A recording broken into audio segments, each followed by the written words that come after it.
château d'eau qui est à côté du palais. Je crois que c'est royal, mais il faudra que je regarde exactement. Je mettrai tout ça en titre et dans l'info.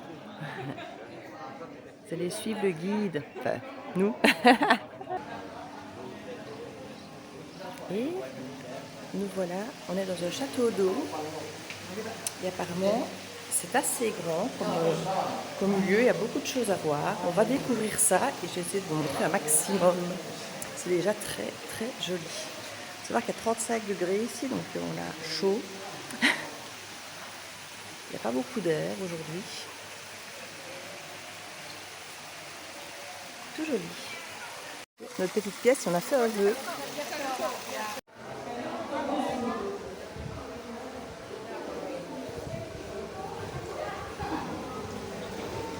Une autre surface d'eau.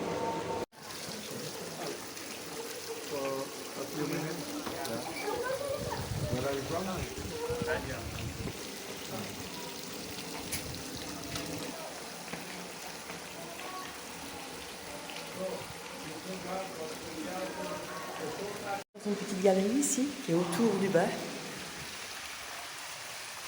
Un autre angle de vue du côté opposé, donc vous venez voir les photos. Et on rentre ici dans cette partie-ci. Alors les arbres banyanes, les arbres lianes, comme je dis avec leurs racines tombantes, j'adore. Et on rentre dans une salle.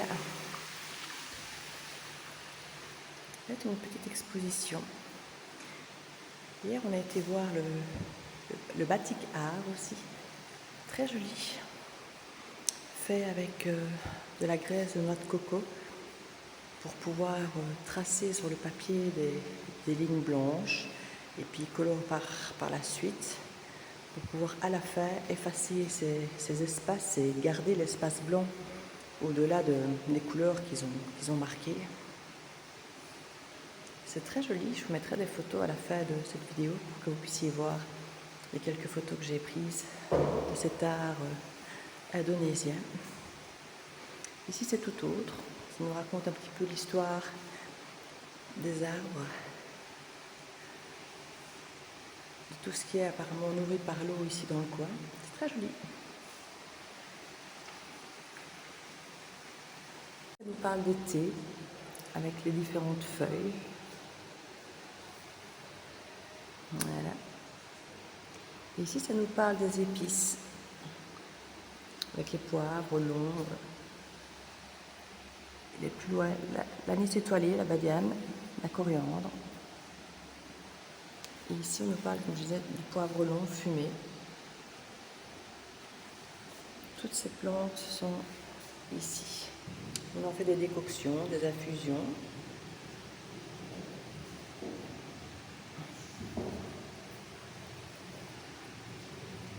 On a ici des agrumes, les plantes aromatiques, comme la mangouste, mangoustan, tout ça. Tous les arbres fruitiers qui s'utilisent ici aussi. On va aller vers le bassin suivant. Nous visitons aujourd'hui le château d'eau de Taman Sari. Hello. Hello. Thank you. Thank you.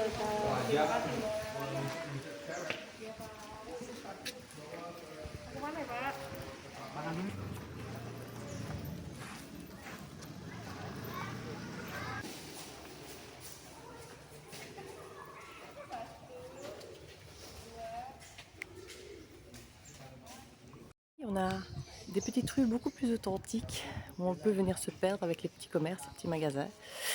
Et j'ai vu des petites boutiques d'art batik, mais ils étaient un peu trop...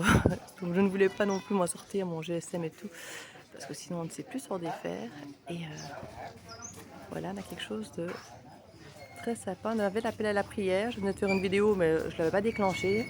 Et je disais qu'on a eu droit à l'appel à la prière à 4 h du matin, comme toutes les nuits. Il y a des hôtels, parfois on a de la chance, on ne les entend pas parce qu'on n'est pas dirigé vers les haut-parleurs, mais...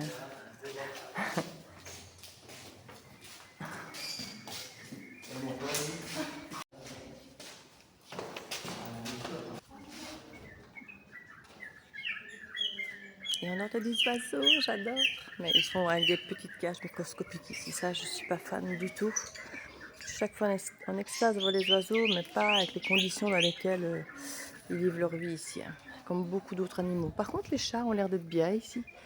À Java, on n'a pas vu de chiens, alors qu'à Bali, il y en avait énormément, des chiens sauvages même. Mais, et errants, on va dire, pas sauvages, errants. Mais ici, on a beaucoup de chats qui ont l'air d'être très bien, avec des petits cocos en pâte, avec des maîtres, des calinous, ils n'ont pas l'air stressés du tout. Mais toujours tout mince, tout maigrichon, ou alors petit chou.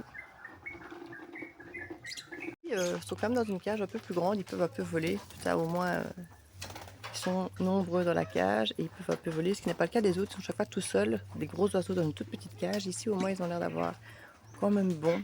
Et juste à l'autre côté, vous avez un petit puits d'appoint. Voilà, petit puits de fortune ici.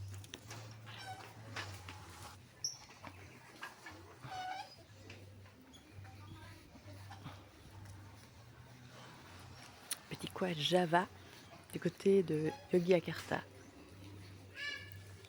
au Taman Sari, juste derrière le château d'eau. C'est drôle. On va aller voir par là, je sais pas ce qu'il y a.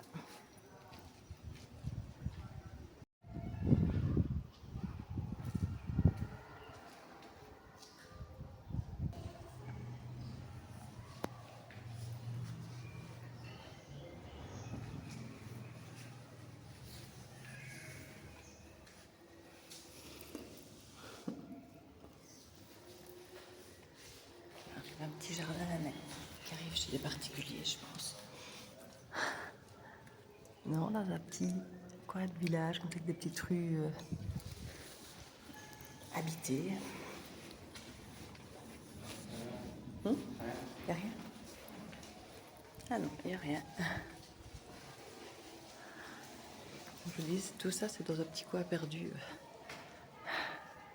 De le prendre, ce petit chemin. On se laisse se perdre là pour l'instant, on se promène. Sans trop savoir où on va. La mobilette est ailleurs. On découvre, on se laisse porter. Toujours ces cages partout, des oiseaux partout. Il y en a énormément des oiseaux en cage ici, partout. Comme je dis, toujours des toutes petites cages, c'est bien dommage. Mais voilà, c'est leur façon de... C'est leur coutume, c'est leur façon d'aimer les animaux ici. On a les bruits, effectivement, très agréables des petits oiseaux, mais l'appel à la prière, parfois ça dure très longtemps, parfois moins, on ne sait jamais combien de temps.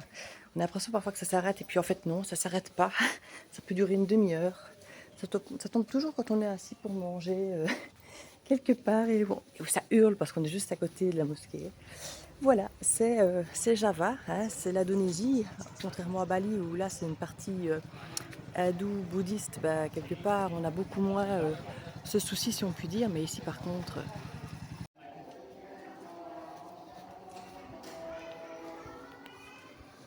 On essaie donc de retrouver notre mobilette après avoir serpenté un peu partout.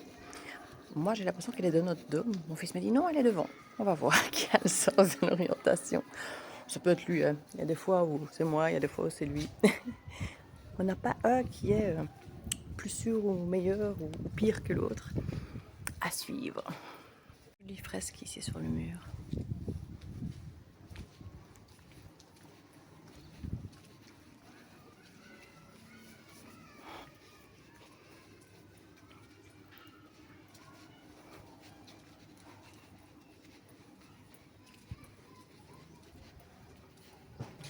Et il aurait peut-être bien raison, on arrive sur un coin bien animé, qui serait peut-être bien l'entrée d'où on venait. Et ben il avait raison. Nous voilà au pas de départ. Je vais vous montrer parce que c'est vrai qu'à la base, je n'avais pas commencé à filmer. Voilà, c'est l'entrée donc. Si vous voulez venir. Et on est effectivement avec plein d'endroits ici.